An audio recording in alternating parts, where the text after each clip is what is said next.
আরামবাগ পুলিশকে নাস্তানাবুদ করে ছাড়ছে। আরামবাগ মহকুমার তথ্য ও সংস্কৃতি দপ্তরে ভাঙচুর চালানোর অভিযোগে অভিযুক্ত দীপ্তেন দে খবর করার জন্য একের পর এক হুমকি দিয়ে যাচ্ছে সংবাদপত্রের প্রতিনিধিদের। তারপরও অধরা দীপ্তেন। পুলিশ বলছে দ্রুত ধরা পড়বে সে। আরামবাগ পুলিশকে নাস্তানাবুদ করে ছাড়ছে আরামবাগ পৌরসভার বৃন্দাবনপুরের বাসিন্দা দীপ্তেন দে। কয়েকদিন আগেই আরামবাগ মহকুমা তথ্য ও সংস্কৃতি দপ্তরে ভাঙচুর চালায় সে। মারধর করে দপ্তরের কর্মী ও আধিকারিকদের, তছনছ করে সরকারি কাগজপত্র, ভাঙচুর করে দপ্তরের গাড়ি। দপ্তর থেকে সমস্ত বিষয়টি জানিয়ে আরামবাগ থানায় অভিযোগ দায়ের করা হয়। দীপ্তেন দে, মদন দে, আমার অফিসে আগে ক্যাজুয়াল নাইট গার্ড হিসেবে কাজ করত।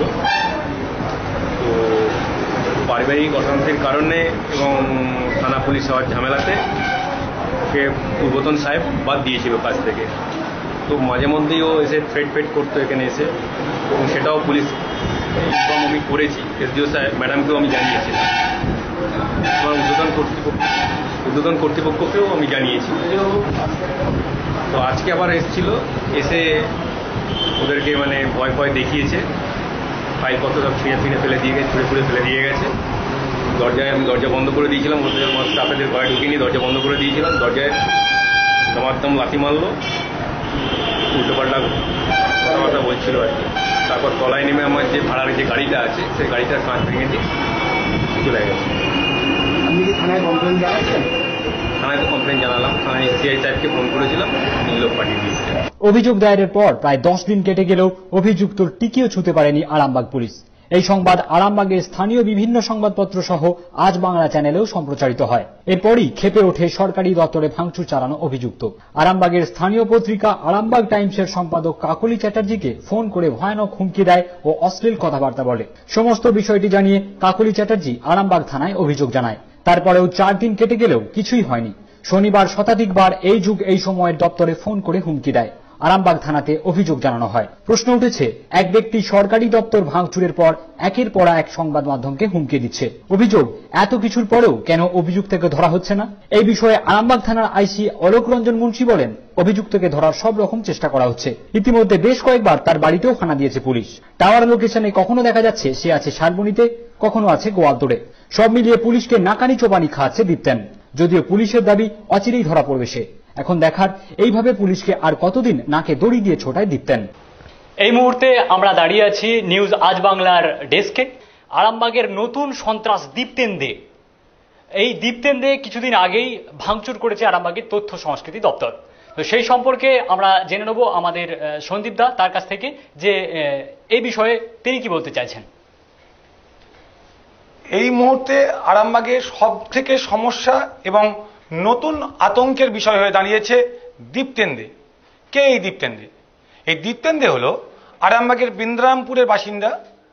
আজ থেকে প্রায় 10 দিন আগে আরামবাগের তথ্য সংস্কৃতি দপ্তরে অবাধে ভাঙচুর, আধিকারিকদের মারধর এবং সরকারি গাড়ি ভাঙচুর করে।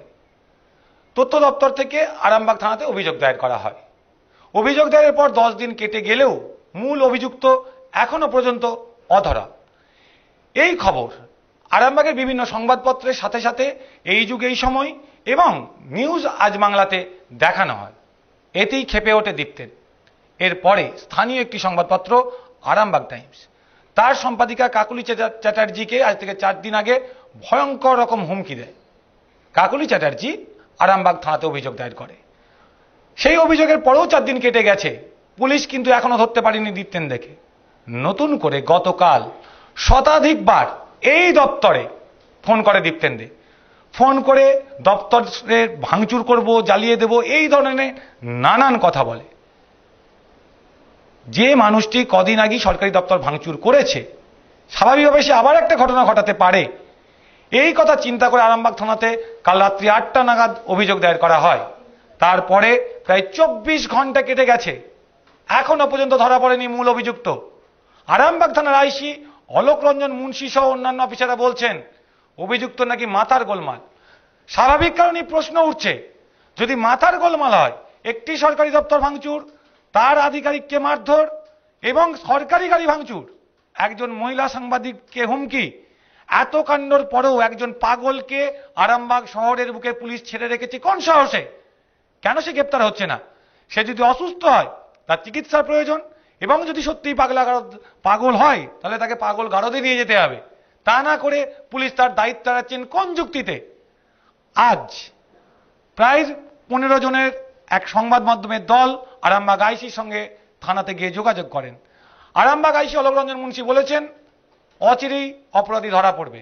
এই মুহূর্তে নাকি তার টাওয়ার লোকেশন মেদিনীপুরের গোয়ালতোড়।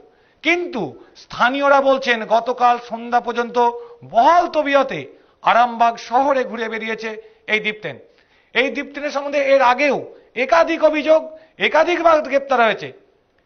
আরামবাগ থানা সূত্র থেকে জানা যাচ্ছে এর আগে সে 4 বার গ্রেপ্তার হয়েছে।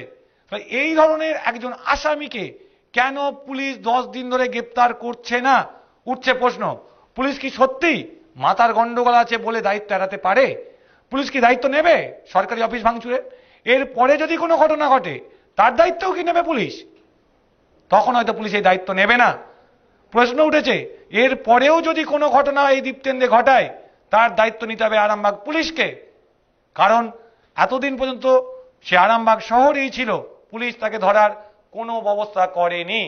এখন দেখার আরামবাগ থানার আইসি কথা দিয়েছেন অচিরেই ধরবেন অভিযুক্তকে। তিনি ধরতে পারেন নাকি পুলিশকে নাকে দড়ি দিয়ে এইভাবেই ঘোরাতে থাকেন আরামবাগের নতুন আতঙ্ক দীপ্তেন্দে। আমরা কিন্তু এই বিষয়টা নিয়ে খবরে আছি, সঙ্গে আছি। দীপ্তেন্দে যেখানে যা ঘটনা ঘটাবে, যত হুমকি দিক, আমাদের ক্যামেরা পৌঁছে যাবে সেখানে। আপনারা সঙ্গে থাকুন নিউজ আজ বাংলা।